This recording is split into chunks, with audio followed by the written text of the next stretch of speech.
Bora, gente, bora para mais um podcast do esporte. Hoje um podcast para a gente falar da Copa do Brasil, né? Rodada de terça-feira da Copa do Brasil. Jogos interessantes. O Bahia passou no sufoco, hein? Suou o Bahia, passou nas penalidades. E falar também sobre, não digo mais polêmica, Jorge Jesus, né? A vida pós-bem amigos, né? De Jorge Jesus.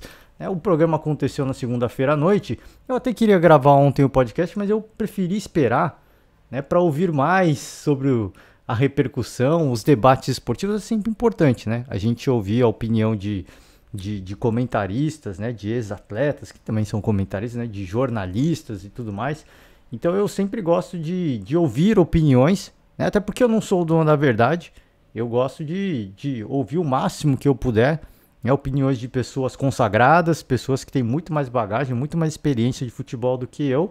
E uma coisa que eu achei engraçada, e eu peço perdão já de inicial, assim, né? Porque da última vez eu citei o Pilhado, né? O grande Thiago Asmar. E eu cito porque é um cara que eu acompanho, eu gosto do trabalho dele, mas peço desculpas aqui porque o objetivo aqui, obviamente, não é expor ninguém. E mais uma vez eu faço elogio. É um cara que eu acompanho, né? Apresenta os programas esportivos da Jovem Pan, que eu gosto pra caraca. Né? E o Pilhado, por ter o seu próprio canal, faz um grande trabalho como, a gente pode dizer assim, setorista do Flamengo, né? Tem o canal e ele é torcedor. E ele representa a opinião de vários torcedores, né, rubro-negros. E por isso que eu faço esse levantamento, e de forma alguma é ofensivo e para expor. Aliás, né, para quem acompanha e ouvir, siga o Pilhado, né? Muita gente concorda, muita gente discorda e ele gosta disso, né? Ele gosta dos assuntos controversos, né? Então, por isso que eu até trago aqui, eu trago o glorioso Thiago Asmar, porque ele gosta, né, da repercussão. Ele defende de forma tão ferrenha o Jorge Jesus, como se o Jorge Jesus fosse uma pessoa que precisasse ter a honra defendida, né? É engraçado como ele defende com unhas e dentes o Jorge Jesus, chegando a ponto, né, de dizer que a opinião, o que foi falado no programa Bem Amigos é a verdade absoluta sobre os fatos. Rolou uma treta no bate-pronto, no início do bate-pronto com o Mauro César Pereira, que foi até engraçado, né? Mas ele defende de forma ferrenha, assim. E, cara, a grande verdade, sim, o Jorge Jesus não precisa ter a honra defendida por ninguém, né? A gente sabe, e ele também sabe, né? Ele defende porque ele é fã do Jorge Jesus. O Jorge Jesus fica claro que é um ídolo para ele, representa um grande ídolo. Mas, cara, não precisa disso aí. Aí outra, assim, são águas passadas agora, né? A polêmica aconteceu, ele voltou para Portugal e tá tudo certo. E chegando em Portugal, ainda por cima, ele já disse que não volta para o Brasil, não vai trabalhar no Brasil, o possível futuro dele é a Turquia, né? Despistou ali sobre o que ele falou, porque no Bem Amigos ele falou, e a gente vai abordar algumas coisas que ele falou que eu achei importante, né? A pegada da entrevista do Bem Amigos, ela é muito mais light, é óbvio, sim, é óbvio. E, de novo, aqui eu cito o Thiago Asmar, mas de forma alguma é para expor. E o próprio Thiago Asmar, ele sabe disso, né? De que o cidadão, perante as câmeras, ele vai ser mais comedido, né? Ele vai ser mais ponderado nas suas opiniões. E num papo informal, né? Numa entrevista informal, como definiu o próprio Ricardo Maurício Prado, que eu não vou desmerecer porque assim, muita gente defende o Jorge Jesus e meio que desqualifica o trabalho do Ricardo Maurício Prado, né? O Ricardo Maurício Prado, ele é um grande jornalista, né? E você desqualificar o trabalho dele, dizendo que a verdade é o Bem Amigos, né? E eu peço desculpa mais uma vez ao Thiago Asmar, porque o objetivo aqui não é contestar a opinião dele de forma alguma, eu respeito muito. Mas você dizer que o Bem Amigos é a verdade absoluta, você está desqualificando o trabalho do Ricardo Maurício Prado indiretamente, né? Dizendo que o que ele publicou foi inverdades, né? Claro que assim, o que pega, e eu concordo com muita gente, o que pega é que o Jorge Jesus não se pronunciou em relação ao que publicou o Ricardo Maurício Prado. Primeiro houve um levantamento aí de que ele não havia se manifestado porque tinha um acordo de confidencialidade com a Globo, né? Passado o Bem Amigos, ele continua sem se pronunciar. Então, assim, o que a gente presume? Que tudo que ele falou foi verdade. O que o Ricardo Maurício Prado publicou foi verdade. Né? Até porque, por que ele mentiria? Por que ele mentiria, não, mas por que ele tiraria frases de contextos, né? E colocaria juntos para criar uma repercussão negativa? Ele é fã do Jorge Jesus também. Ele não tem motivo nenhum para isso, né? Ele relata o que ele ouviu e de forma, em forma escrita, né? Impressa não, escrita, né? Como se fazia jornalismo antes, por exemplo, da internet, né? A notícia escrita. Então, é um cara que fez as suas anotações, né? Presenciou o momento, entrevistou o sujeito, no caso Jorge Jesus, de forma informal, e ele falou, ele sabia que estava sendo entrevistado, porque eu perguntava, ele respondia. Né? O Ricardo Maurício Prado falou isso, né? E eu, assim, é difícil a gente, óbvio, e eu falei aqui, eu não vou condenar o Jorge Jesus, até porque eu não acho que ele fez nada errado, né? Óbvio que sim, em termos de ética profissional, isso faltou, isso sem dúvida nenhuma. Se é que o que ele falou é verdade, porque ele não negou. Então, até ele negar, a gente presume que o relato do Ricardo Maurício Prado é a verdade, né? É a verdade, porque, de novo, é um cara que é um jornalista que não tem motivo para... que não é midiático, esse é o primeiro de tudo. Não é um jornalista que vai atrás do famoso clickbait, né?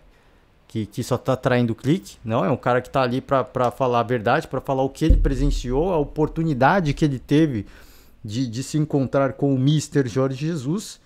Então eu só posso presumir que ele relatou o que de fato aconteceu. Eu não vou questionar aqui a veracidade da informação e, de novo, até pelo fato do próprio Jorge Jesus não ter desmentido.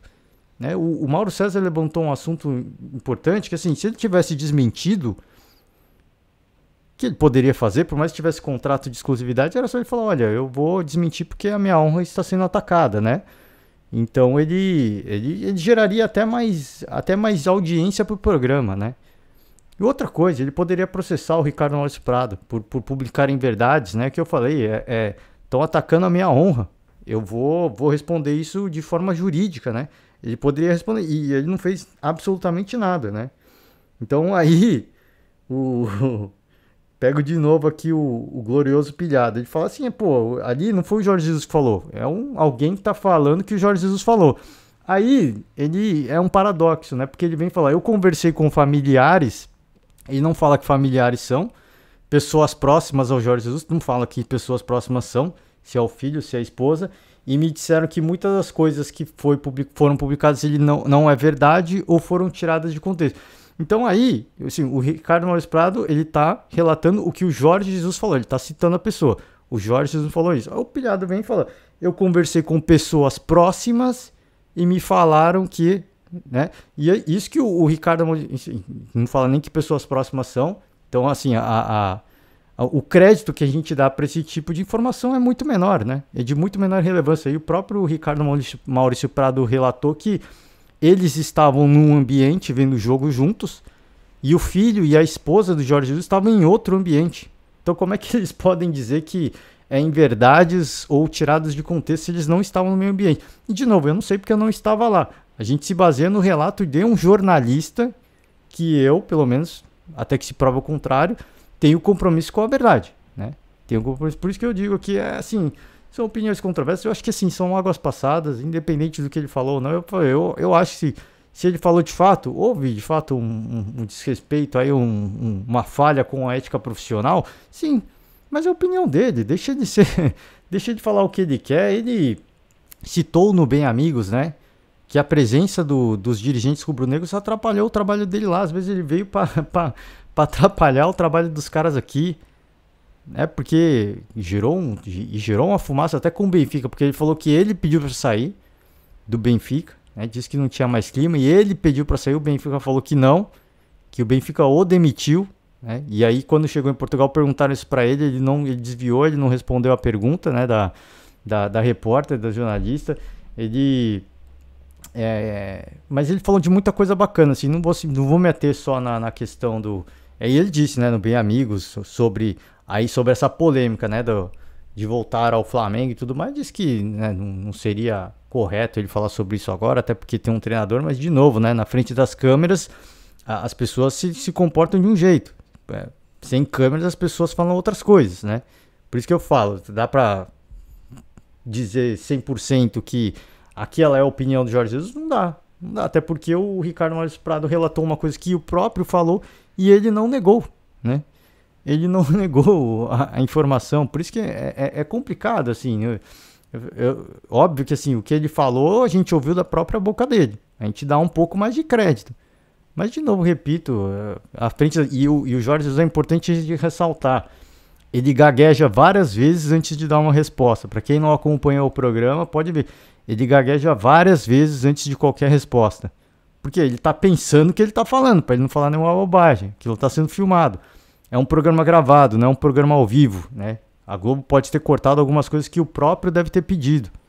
Então, assim, são uma série de coisas, edições que podem ter ocorrido, né? A gente não sabe até quanto que o que ele falou foi na íntegra. Não fizeram perguntas decisivas, perguntas chaves como fizeram o Ricardo Maurício Prado. Se o Ricardo Maurício Prado estivesse no meu amigo, certamente ele perguntaria as mesmas coisas, né? E talvez o Jorge Jesus caísse na armadilha de falar uma coisa ou outra, que também a gente não sabe se seria publicado, porque é um programa gravado, repito, né? Podem ter havido cortes. E até pelo contrato de exclusividade, certamente o Jorge Jesus, né, deve ter. O Mauro César Pereira falou uma coisa legal. Eu nunca vi isso, contrato de exclusividade para dar entrevista. Né? Por qual motivo? Né? Que ganho ele teria sobre isso? Não sei. Talvez a possibilidade dele mesmo falar: ó, essa parte eu não quero, essa parte eu não quero na entrevista. Vocês editem, cortem. Pode ser. Pode ser. A gente não sabe até que ponto a extensão desse contrato existe, né? Então. Assim, enfim, né? Por isso que eu falo, ele não precisa de alguém defendendo ele com unhas e dentes. Ele sabia da onde ele estava se metendo quando ele foi ali no assistir o jogo do Tadieres, quando ele decidiu responder as perguntas do Ricardo Maurício Prado. Ele sabia do seu grau de responsabilidade. O cara é macaco velho do futebol, não é uma criança de 15 anos. A gente não precisa tratar ele como um cara que precisa de ser protegido. Ele sabe o que ele faz e assim, talvez o objetivo dele, então, e aqui é pura especulação, né? Pura especulação. Talvez o objetivo dele não fosse nem voltar ao Flamengo, cravar a volta ao Flamengo como algumas pessoas estão imaginando. Talvez o objetivo dele foi realmente responder na mesma moeda o dano causado pelos dirigentes rubro-negros quando eles foram para Portugal. Né, porque a imprensa ficou atrás deles, aí os caras foram assistir o jogo contra o Porto lá no camarote, teve dancinha, comemoraram, né, o Porto ganhou, isso pegou muito mal. O Jorge Jesus já não era querido, né, pelo torcedor do Benfica. Todos esses episódios foram gerando um desconforto, foram gerando um mal-estar cada vez maior, e ele foi perdendo cada vez mais credibilidade, né, no comando técnico do Benfica. Então enfim, né? Talvez tenha sido, talvez não, a gente não vai saber. Ele antecipou a volta para Portugal. Por que motivo? Para fugir do assédio da imprensa? Não sei. Talvez sim, talvez não. A gente não vai saber. A grande verdade é que não vai saber. A verdade mesmo, sim. Quem poderia falar é o próprio Jorge Jesus. A gente não tem, ele não se pronuncia, né? Ele falou só para a Rede Globo, falou só pro Ricardo Maurício Prado e depois ele não contestou a versão do Ricardo Maurício Prado, que para mim não é uma versão fabricada. É um repórter que ouviu e o que ele publicou não foram edições de contextos diferentes. Foram partes da mesma conversa, né? Até porque ele é um jornalista, né? Domina a língua portuguesa. Ele sabe que se ele pegar trechos e colocar em sequência, isso vai ser tirado de contexto, né? E, de novo, eu falei assim, quem mais tem interesse cara que gosta de Jorge Jesus, quem mais tem interesse na volta do Jorge Jesus é ele próprio. Pra que ele vai queimar o filme do Jorge Jesus, a troco de quê, sabe? Então, acho que, cara, acho que não tem certo e errado. Repito, de novo, em termos de ética profissional, se o que ele falou for verdade, for verídico, aí eu acho que houve uma certa falta de respeito profissional, mas é a opinião dele. A gente tem que a gente tem que respeitar a opinião de cada um. Que não foi um bom momento, isso de fato não foi. Isso de fato não foi. Ricardo Maurício Prata tá errado? Não. Ele, de forma alguma está errado. Né? Ele é um jornalista e se não foi pedido confidencialidade, ele tá publicando aquilo que ele ouviu porque ninguém pediu que aquilo ficasse a sete chaves, né? No caso do Jorge Jesus. Então, assim, eu acho que são águas passadas. Eu acho que ele não vai voltar para o Flamengo, até porque a proposta do Fenerbahçe deve ser muito generosa. Eu não imagino isso, ele falou, né? Do amor que ele tem pelo Flamengo, que foi muito amado, foi muito querido, saiu do Flamengo por conta da pandemia e estava longe da família, eram tempos diferentes, a gente respeita tudo isso, né?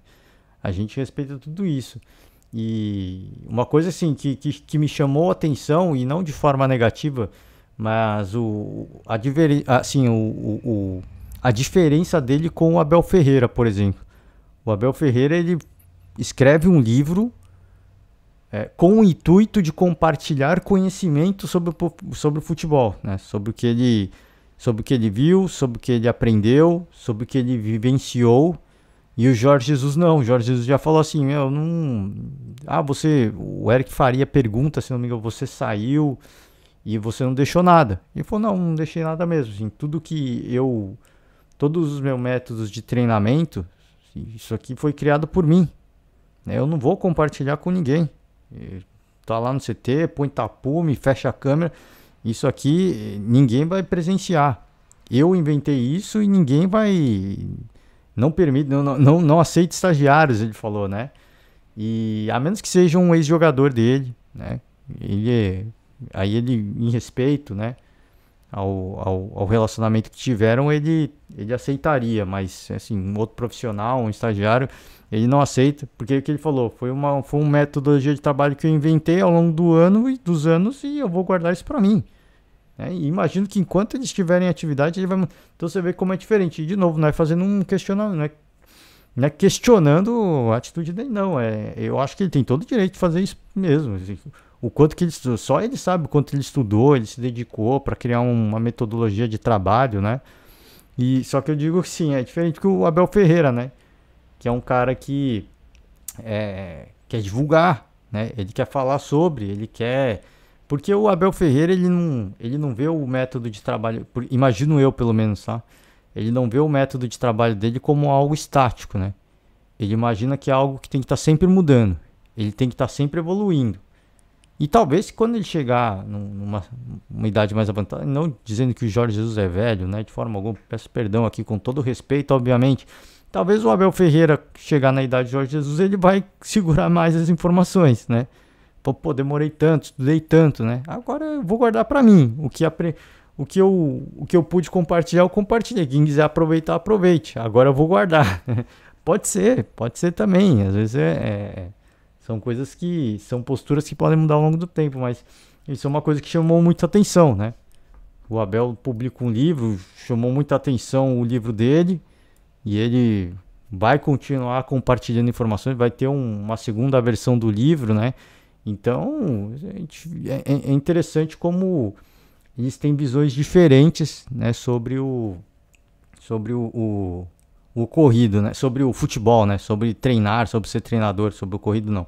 Sobre o ocorrido, né, o Paulo Souza, pós-jogo do Botafogo, falou sobre o assunto Jorge Jesus, né, desejou, foi bem elegante, né, desejou ali... sucesso, né, saúde pro Jorge Jesus, pros seus familiares, né, e bacana assim da parte dele, o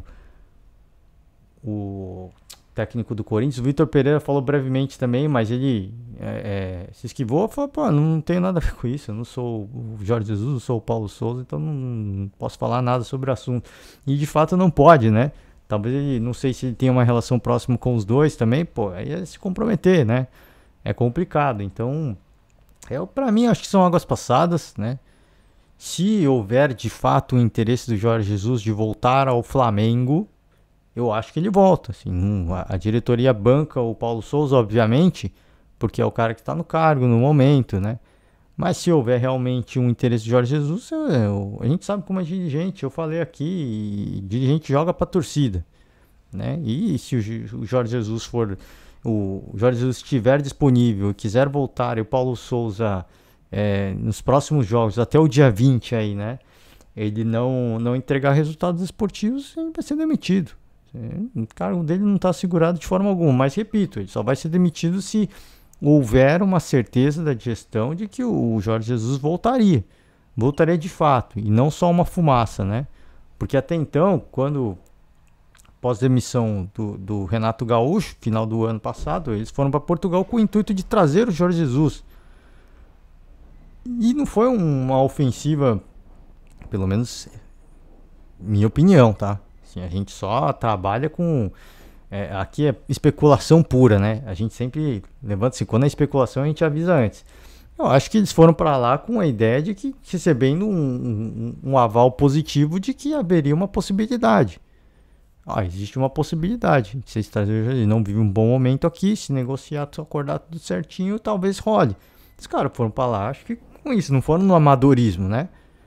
Vou lá, o Jorge Jesus vai pedir demissão e vai pagar a multa. Não vai. Eles foram, acho que, obviamente, com um possível sinal positivo. O fato é que não rolou, né? Não rolou. Então, se eles tiverem a certeza de que o Jorge Jesus pode... E aí? E o Corinthians tentou, o Galo tentou, o Jorge Jesus falou sobre isso, né? Falou, aí eu acho que tem que tomar cuidado com as palavras, mas aí eu acho que ele despistou, né? Não, eu não queria trabalhar. A gente sabe por que ele não queria trabalhar. Ele tava recebendo uma bela grana do Benfica enquanto ele se mantivesse desempregado. Era óbvio que ele não ia voltar a trabalhar, né? Por isso que ele não aceitou a voz do Galo e nem a do Corinthians. Então, acho que poderia ter sido mais incisivo, né? Poderia ter falado, ser mais sincero em alguns assuntos, mas de novo, né? Assim, na frente das câmeras é complicado. E ele gagueja várias vezes antes de responder algumas perguntas, né? Porque, imagino eu, procurando não entrar em polêmica, né? Não entrar em polêmica. Então, de novo, assim, eu acho que são águas passadas. A polêmica já passou, a fumaça já foi feita. Ele voltou para Portugal e é a vida que segue, né? É a vida que segue. Eu acho que o Paulo Sousa está seguro no cargo? Não acho. E, de novo, se houver uma sinalização positiva do Jorge Jesus, os caras fecham.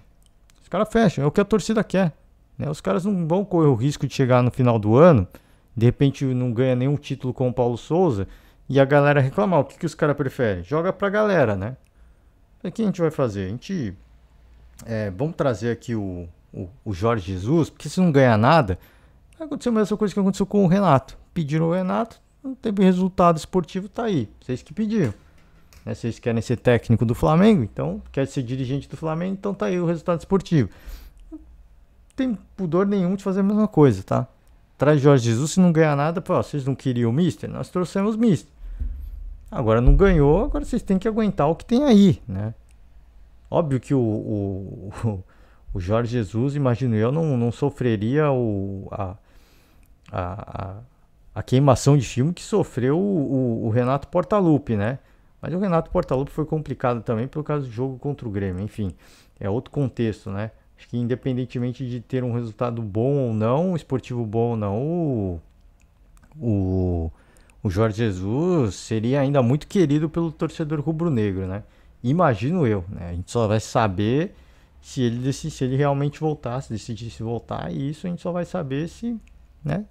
Esperando até o dia 20. Vamos ver o que vai acontecer. Né, cenas para os próximos episódios. E eu falei, mano, água passada. Ele não é, falei e vou repetir, ele não é uma criança, ele não precisa ter a honra defendida. É um senhor de idade já, conhece muito bem do futebol, sabe muito bem das malícias do mundo, ele sabe muito bem para que ele estava falando, né? Então, não precisa, eu acho que não precisa ter toda essa defensoria ferrenha da honra dele, de forma alguma. Né? Ele sabia muito bem o que estava acontecendo e ele mesmo não se pronunciou em relação ao que foi publicado, né? Nem testemunhando a veracidade do que foi publicado e nem manifestando um contraponto aí sobre a sua verdadeira versão. Então, a A gente fica com um mix das duas versões. Essa que é a verdade. Um mix do que ele falou no Bem Amigos e um mix do que o Ricardo Maurício Prado publicou. É isso. Vou encerrar esse assunto. Acho que agora está realmente encerrado. Pelo menos espero eu. Não por torcedor rubro-negro, obviamente, que, né, acho que com toda a razão, que era a volta do Mister, né? Óbvio, né? Fez muito feliz a torcida rubro-negra. Mas eu acho que são águas passadas e a briga que segue, pelo menos por enquanto, tá? Por enquanto. Vamos ver hoje à noite, né? Durante a Copa do Brasil, o que vai acontecer. Já pode ganhar novos contextos de novo, né? Você vê, o futebol é muito dinâmico, né? A gente não sabe o dia de amanhã, né? A gente não sabe o dia de amanhã. Falar rapidamente desses jogos de Copa do Brasil. Citei no início do podcast, o Bahia saiu perdendo das Zuris, hein? Teve que buscar um empate, foi para disputa de penalidades, ganhou a disputa de penalidades por 4-3. Né? Não foi fácil, suou, né? Teve que suar a camisa e passou aí. Né? Acho que é importante isso para o Bahia. Óbvio que o foco do Bahia é a Série B, mas em termos de receita, né? E também para você fazer experimentos, eu acho que é importante você jogar mais de uma competição. Você conseguir colocar outros atletas, testar outras opções táticas, o que não pode deixar é escapar a Série B, de colocar a Copa do Brasil como prioridade. Aí não. Acho que a Copa do Brasil tem que colocar time em reserva, testar e se ir passando, vamos passando. Até onde dá, porque o foco tem que ser a Série B. Não pode entrar nessa armadilha de achar que só porque a Copa do Brasil dá mais dinheiro, dá vaga na Libertadores, que tem que focar. Mas estando na Série B, né? Tem condição de fazer esse tipo de loucura, né? América Mineiro e CSA 2-0. Aliás, uma partida que teve um belíssimo gol do Rodriguinho, né? Caraca, que golaço, hein? Golaço, pra quem não viu, procura aí. Belo gol, hein? Belo gol. Fez o seu papel, né? O América tá ajustado, né? A gente viu aí a diferença de uma equipe de Série A com uma equipe de Série B, né? A diferença técnica que existe, tá? E nos momentos importantes o CSA consegue fazer um contraponto? Sim, consegue competir. Mas nos momentos decisivos a gente sabe que é a equipe mais cascuda, né? Não digo cascuda, mas a equipe que está na Série A, que tem um pouco mais de estrutura, um pouco mais de qualidade, acaba pesando e isso sobressaiu. Claro que existem as exceções, né? Claro que existem as exceções. A gente já teve favoritos eliminados, né? Mas quando vai afunilando, isso tende a ficar cada vez menos. A probabilidade disso acontecer tende a cair muito, né? Tende a cair muito.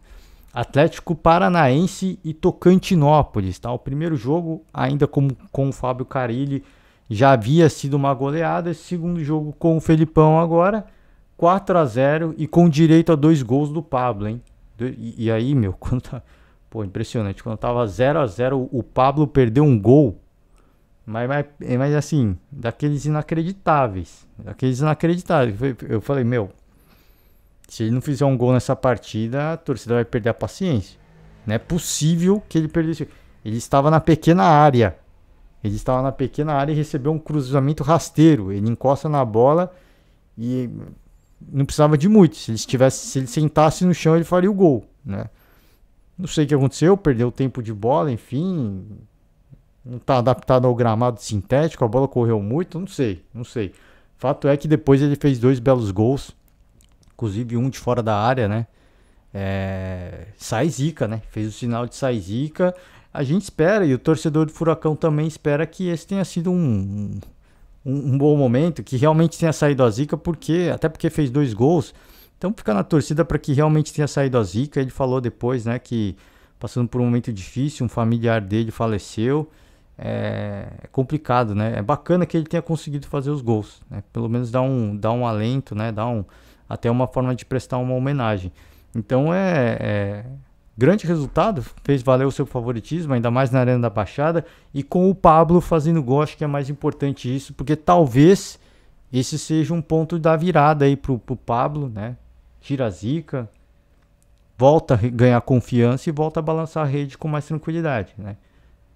Talvez sim, talvez não. A gente tem um contraponto aqui, se a gente fizer, óbvio que dadas as devidas proporções, a gente sempre tem que tomar cuidado com isso.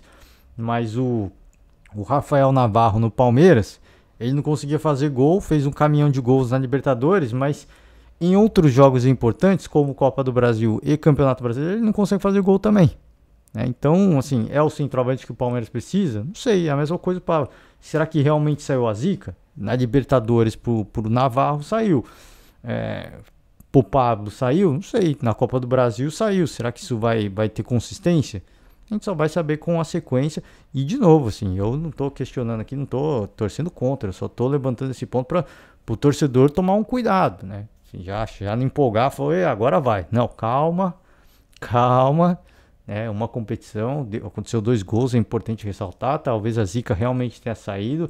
Ele é um cara que já tem um currículo, ainda mais no Atlético Paranaense, então ele não precisa se provar para ninguém. Ele precisa se provar agora nessa volta, né? Mas não precisa, a gente não tem como a gente questionar o que já foi feito. O que foi feito, até foi no São Paulo, né? Sob muita expectativa e não vingou, né? Não vingou. Então volta ao Atlético Paranaense, não estava vingando. 2 gols importantes, a gente espera que sejam 2 gols que aí abram a porteira, né? Que o atleta volte a recuperar sua confiança perdida e que volte a ser decisivo para a equipe do Atlético Paranaense, tá? Gente, vou fechar hoje, né? Acabei me delongando aí na discussão Jorge Jesus, né? O assunto foi quente, e ainda vai gerar muita repercussão, né? Vai gerar ainda até alguns debates, né? Mas enfim, eu acho que já são águas passadas. Vamos acompanhar a noite da quarta-feira, né? Jogos muito interessantes, né? O primeiro deles que eu destaco aqui, Corinthians e Portuguesa. O primeiro jogo foi empate, né? Corinthians vai em busca aí da sua classificação. Corinthians que está muito bem no Campeonato Brasileiro. Palmeiras, né? Juazeirense e Palmeiras. Palmeiras venceu o primeiro jogo, foi bem disputado o jogo, foi bem difícil, mas venceu. O Flamengo também venceu o Altos. Sob, né, a sombra do Jorge Jesus, o Paulo Souza vai para mais um desafio. A equipe do Flamengo vai para mais um desafio. E o Palmeiras, vamos ver como vai se comportar, né? Se vai tomar gol, se vai tomar gol primeiro, se vai tomar gol nesse jogo, se a equipe vai estar focada. Uma coisa que eu vi um vídeo do Vitor Pereira, não sei se foi perdão, galera. Falando bastante aqui, tocou a garganta seca, né? Não sei se foi uma preleção, não sei o que foi. Ele fala que não pode tomar gols, né? Enquanto eles não tomarem gols, eles estão mais perto da vitória. Acho que o Abel Ferreira precisava ouvir essas frases, né? Desculpa de novo, gente. Para passar para os jogadores, pelo menos, não na Libertadores. Na Libertadores está tudo certo, mas pelo menos na Copa do Brasil e no Campeonato Brasileiro, acho que era importante ele mudar esse discurso, né? Não tomar gol. De repente voltar a ser retranqueiro, porque não tá funcionando, né? Chamou atenção porque o Palmeiras vive talvez a sua fase mais ofensiva com o Abel Ferreira. Talvez não, com certeza vive a fase mais ofensiva sobre o comando do Abel Ferreira. E ouvir o Vitor Pereira falando isso é interessante, né? É interessante. O Corinthians realmente minimizou aí a tomada de gol, não, como é que é? Os gols, né, que vinha tomando. Então o Corinthians minimizou realmente. Você vê que o discurso do Vitor Pereira tá pegando. E talvez, e falei do Abel Ferreira, e falo também faço estendo isso pro Paulo Souza. Talvez o Paulo Souza vai ter que ser um pouco mais pragmático com o seu futebol, né? O Flamengo tem uma deficiência defensiva e de repente não tomamos gol. A gente tá mais perto da vitória, né? Talvez esse seja não é o que o torcedor quer ver, não é o que ele próprio quer ver, não. Mas em virtude do que está acontecendo, talvez esse seja o melhor caminho. O discurso do Vitor Pereira vale para ambos os treinadores, vale para os outros 2 portugueses, né? Se é que é uma brincadeira, mas é curioso, né? Assim, achei bacana o discurso. E realmente o Corinthians tá muito menos vazado, né? Nesses últimos jogos com o Vitor Pereira. Gente, é isso. Por hoje eu fecho, né? Fechar aí hoje. Vamos acompanhar esses jogos de Copa do Brasil. A gente também tem Ceará e Tombense, tem Vila Nova e Fluminense, Cuiabá, Atlético Goianiense, pelo Campeonato Brasileiro, Bragantino e Atlético Mineiro. Então, rodada da quarta-feira vários jogos bons. A gente vai voltar amanhã para comentar um pouco mais sobre esse jogo pelo Campeonato Brasileiro e esse monte de jogo aí pela Copa do Brasil. Gente, valeu demais. Forte abraço a todo mundo e até a próxima. Tchau.